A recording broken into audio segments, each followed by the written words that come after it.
యమునకు చెప్పమ్మ సాయమునకు వెనకాడొద్దని,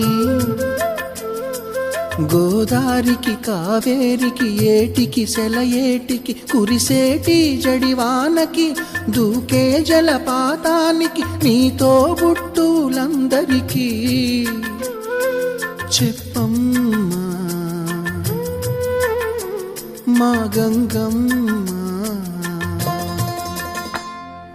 జీవనదివిగా ఒక మోక్షనిధివిగా పండ్లు పూలు పసుపుల పారాణి రాణిగా,